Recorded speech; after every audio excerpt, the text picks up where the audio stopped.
بسم اللہ الرحمن الرحیم نحمدہ و نصلی علی رسولہ الکریم۔ معزز سامعین، میرا آج کا موضوع ہے حقوق والدین۔ کسی نے کیا خوب کہا ہے، عالم ہے فقط مومن جاں باز کی میراث، مومن نہیں جو صاحب لولاک نہیں۔ والدین کی اولاد پر اس قدر بے کراں احسانات ہیں کہ اولاد ان کی خدمت میں تمام زندگی بھی کھپا دے تو ان کا حق ادا نہیں ہو سکتا۔ بے شک اکثر اولاد ماں باپ کی بہت فرما بردار ہوتی ہے اور ان کی خدمت کو عین سعادت سمجھتی ہے اور ان کی درازی عمر کے لیے دعا گو ہوتی ہے۔ نبی اکرم صلی اللہ علیہ وسلم کا فرمان مبارک ہے کہ والدین کا حق کبھی نہیں چکایا جا سکتا، صرف ایک صورت ہے کہ اگر والدین غلام ہیں تو ان کو آزاد کروا دیا جائے۔ والدین کے حقوق نہایت اہم اور وسیع ہیں۔ اللہ تعالیٰ نے قرآن پاک میں کئی جگہ اپنے حق کے ساتھ والدین کا حق کا ذکر کیا ہے۔ نبی اکرم صلی اللہ علیہ وسلم نے نماز کے بعد خدمت والدین کا درجہ بتایا اور بعد میں جہاد کا۔ ایک دفعہ ایک شخص نبی اکرم صلی اللہ علیہ وسلم کی خدمت میں حاضر ہوا، عرض کی، میرے پاس مال ہے اور میں صاحب اولاد ہوں، میرا باپ میرے مال کی حاجت رکھتا ہے۔ نبی اکرم صلی اللہ علیہ وسلم نے فرمایا، تم بھی اپنے باپ کا مال ہو اور تمہارے والدین کا حق ہے کہ حسب ضرورت اولاد کے مال سے خرچ لیں۔ بعض اہل علم کا تو فتویٰ ہے کہ بیٹے کا مال باپ کا مکمل حق، بیٹے کے مال پر باپ کا مکمل حق ہوتا ہے۔ بہرحال اس بات پر اتفاق ہے کہ اگر والدین نادار ہوں تو اولاد پر ان کا خرچ اٹھانا فرض ہے۔ ایک شخص نبی اکرم صلی اللہ علیہ وسلم کے پاس آیا، حاضر خدمت ہوا اور فرمایا، یا رسول اللہ صلی اللہ علیہ وسلم، سب سے زیادہ میری بھلائی کا سب سے زیادہ حقدار کون ہے؟ آپ صلی اللہ علیہ وسلم نے فرمایا، تیری ماں۔ پھر اس نے عرض کیا کہ یا رسول اللہ اور کون ہے؟ تو آپ صلی اللہ علیہ وسلم نے فرمایا، تیری ماں۔ تیسری بار پوچھا تو پھر بھی آپ نے فرمایا، تیری ماں۔ چوتھی بار فرمایا، تیرا والد، اور اس کے بعد درجہ بدرجہ قرابت دار۔ محبت و احترام، والدین بہت محبت و احترام کے مستحق ہیں۔ اس بارے میں سورہ بنی اسرائیل رکوع نمبر 3 میں جو ہدایت آئی ہیں وہ مختصراً یہ ہیں کہ والدین کے سامنے رحمت امیز عجز اختیار کرو، انہیں مت ڈانٹو اور ان کے ساتھ مؤدبانہ طریقے سے گفتگو کرو، ان کے بڑھاپے میں انہیں اف تک نہ کہو۔ ایک دفعہ نبی اکرم صلی اللہ علیہ وسلم کی رضائی والدہ حضرت حلیمہ سعدیہ تشریف لائیں تو حضور اکرم صلی اللہ علیہ وسلم نے ان کے لیے اپنی چادر مبارک بچھائی۔ حدیث شریف میں ہے کہ جو شخص اپنے والدین پر شفقت کی نظر ڈالتا ہے اس کے لیے ایک مقبول حج لکھا جاتا ہے۔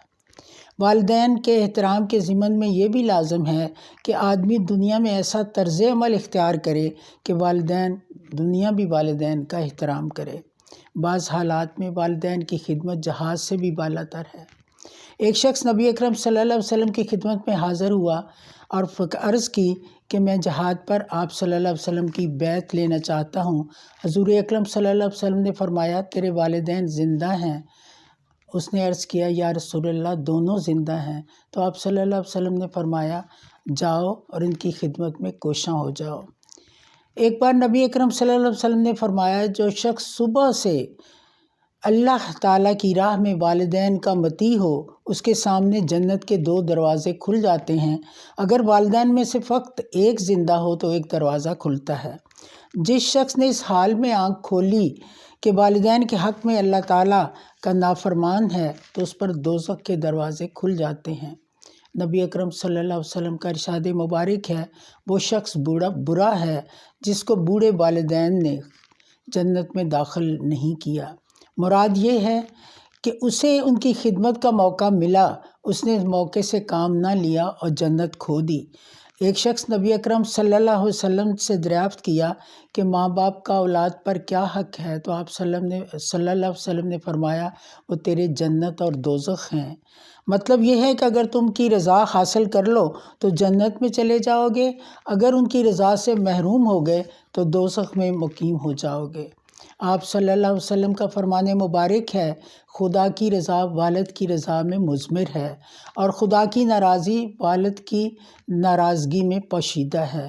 والدین کی نافرمانی کو حدیث مبارکہ میں کبیرہ گناہوں میں شمار کیا گیا ہے، اور یہ بتایا گیا ہے کہ والدین کی نافرمانی کی عقوبت انسان کو اس زندگی میں گھیر لیتی ہے۔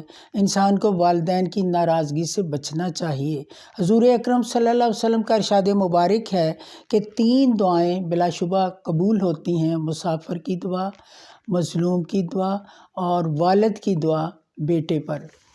یعنی والدین کی دعا یا بد دعا اپنا اثر ضرور دکھاتی ہے۔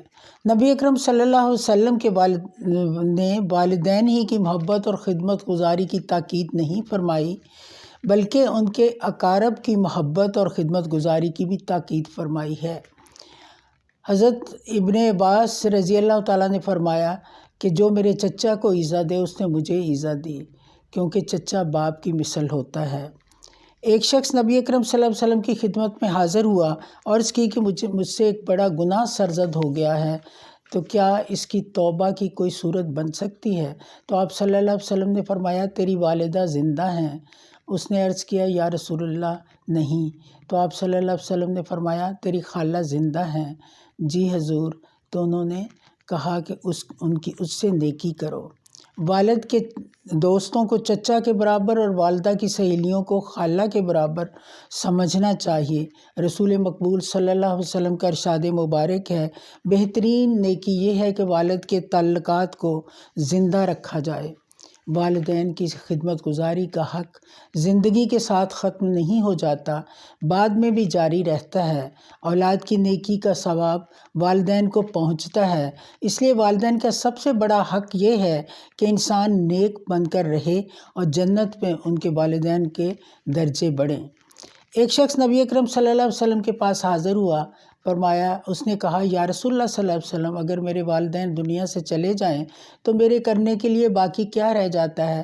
تو آپ صلی اللہ علیہ وسلم نے فرمایا ان کے لیے دعائے مغفرت کر، ان کی وصیت کو پورا کر، اور ان کے دوست و احباب کے ساتھ نیک سلوک کر۔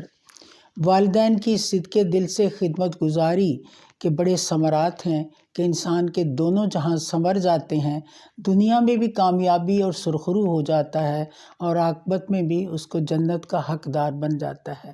نبی اکرم صلی اللہ علیہ وسلم کا ارشاد مبارک ہے کہ باپ جنت کا درمیانہ دروازہ ہے، چاہے تو اسے ضائع کر دے، چاہے تو اسے محفوظ کر لے۔ حبس نے کر دیا ٹکڑے ٹکڑے نوح انسان کو، اخوت کا بیاں ہو جا، محبت کی زباں ہو جا، وما علینا الا البلاغ۔